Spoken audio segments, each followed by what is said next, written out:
Les mémoires transgénérationnelles, les mémoires familiales, soit on les rejoue et elles conditionnent notre vie, soit on les sublime et elles ne dictent plus notre réalité. Je vais te donner un exemple. Si ton grand-père s'est fait un jour tromper par sa femme et qu'il s'est senti profondément trahi et qu'il n'a jamais rien fait là-dessus, qu'il a gardé en lui toute cette colère, toute cette blessure de trahison, toutes ces émotions sont restées ancrées et cristallisées en lui et probablement qu'il n'a jamais pardonné non plus. Ça va être transporté dans les mémoires cellulaires de ton père. Donc ton père, il va se retrouver avec une blessure qui ne lui appartient pas.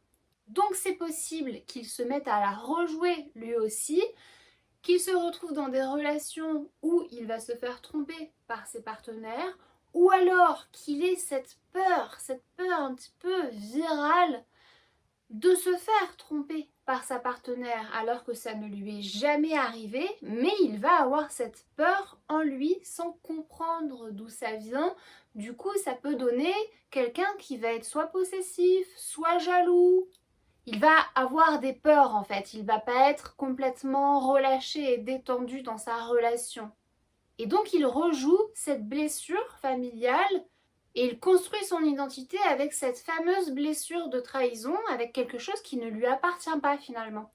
Associé à ça, ses propres expériences à lui qu'il va avoir dans sa vie, admettons, il se fait tromper par sa femme et c'est lui qui le découvre de manière frontale, il les voit en flagrant délit. Tu rajoutes à ça du coup la blessure d'humiliation. Ça fait un cocktail bien sympathique qui va être transmis à son enfant, à toi. Donc tu te retrouves avec les blessures de ton grand-père, les blessures de ton père, et toi, t'es là sans comprendre pourquoi ça ne fonctionne pas dans ta vie sentimentale aujourd'hui.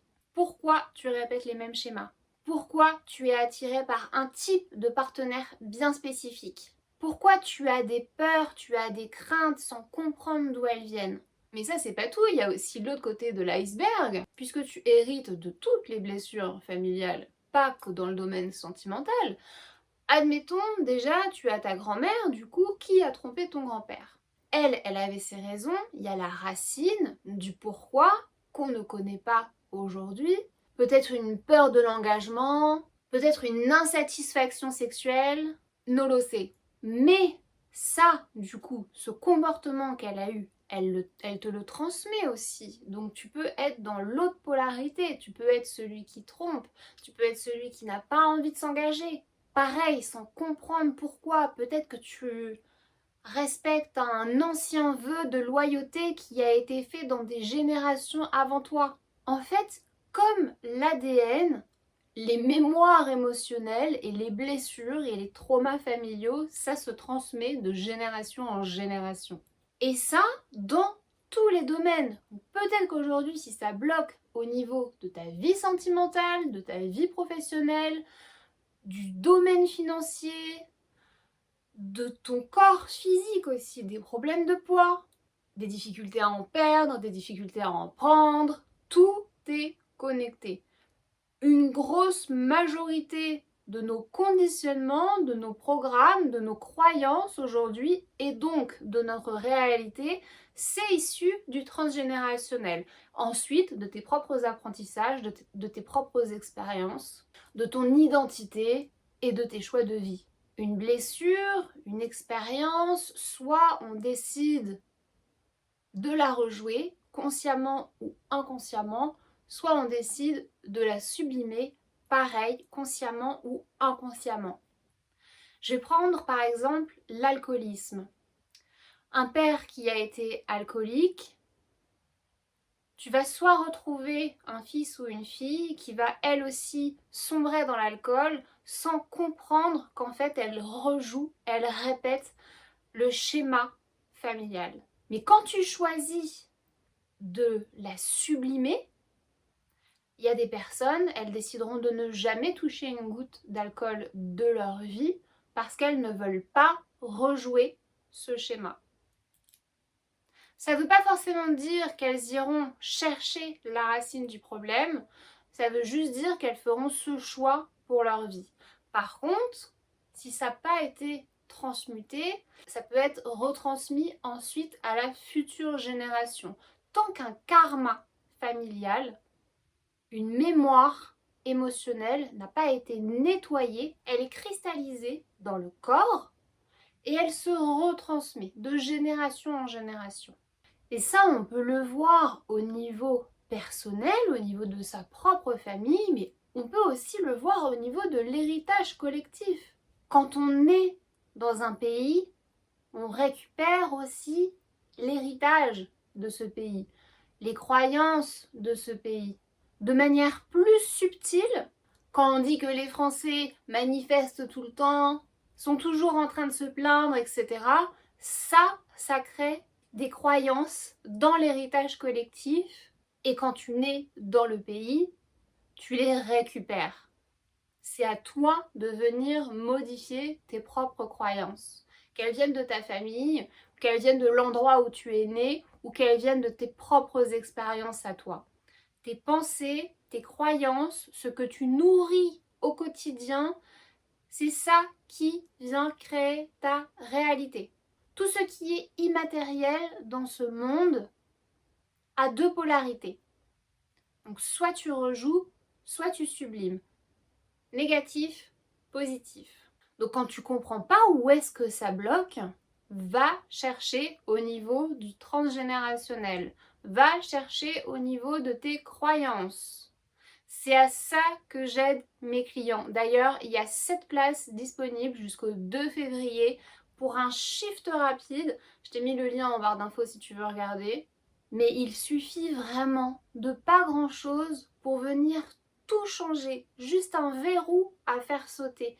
Quand tu répètes le même schéma, c'est pour que tu viennes comprendre quelle est la racine du problème.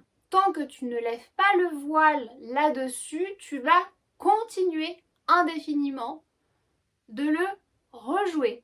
Si on part sur l'argent, si tu es issu d'une famille, que ce soit du côté de ton père ou de ta mère, peu importe, mais prenons l'exemple d'un parent qui a connu vraiment la misère, qui est né dans une famille très nombreuse, où on n'avait même pas de quoi acheter du pain pour le repas, c'est-à-dire que le repas c'était uniquement un bout de pain pour 10 enfants, que tu allais à l'école avec des chaussures trouées, que tu as dû travailler très jeune pour gagner de l'argent pour toi, mais aussi pour aider ta famille, et que du coup tu t'es construit sur un mode de survie, et que tu préfères maintenant accumuler ton argent, avoir des matelas de sécurité et ne pas le dépenser parce que tu as trop peur de ne plus en avoir, parce que tu as tellement été habitué à ça, si un de tes parents a fonctionné de cette manière, il va te le retransmettre. Et donc toi, tu vas le vivre, tu vas avoir une relation avec l'argent qui va être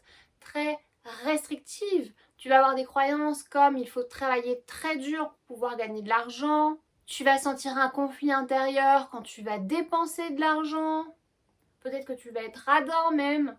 Peut-être que tu seras tellement peu habitué, ce sera tellement pas dans ta génétique d'avoir de l'argent que dès que tu en auras, tu le dépenseras tout de suite. C'est-à-dire que ça partira, tu ne sauras même pas comment, mais ça partira d'une manière ou d'une autre. Soit parce que tu l'auras dépensé pour justement ne pas avoir de responsabilité, ne pas avoir à gérer cet argent, ne pas avoir peur de ne plus en avoir, autant s'en débarrasser tout de suite. Ou soit parce que, comme tu seras habitué, conditionné à ne pas en avoir beaucoup, à vivre dans un seuil de pauvreté, dès que tu recevras une somme inhabituelle, la vie te mettra quelque chose sur ton chemin pour que cet argent parte aussitôt. Une réparation de voiture, un chauffe-eau qui lâche, un gros billet à lâcher, quoi. Ça, c'est issu du transgénérationnel, c'est issu de tes mémoires familiales. Quelqu'un qui naît dans une famille très aisée, où l'argent n'est pas un problème, où tout est très fluide, il n'y a aucune restriction. C'est pas un problème d'en parler non plus. L'abondance pour lui, ça va être quelque chose de naturel. Il va savoir en générer de manière naturelle, de manière fluide. de manière constante, de manière croissante. Quelqu'un qui naît dans l'exemple que j'ai donné précédemment, ça va être beaucoup plus difficile pour lui. Il va avoir un gros travail à faire sur sa relation à l'argent. Mais c'est bien, puisque si c'est mis en lumière, s'il y a une décision qui est faite pour voir les choses différemment, pour créer différemment, pour vivre une réalité différemment, ça change, ça switch. On peut toujours changer quand on le décide. C'est pareil avec notre réalité. Ça commence d'abord par l'interne. Une fois qu'on change en interne, qu'on se reprogramme en interne, on voit les résultats dans la matière, dans la réalité.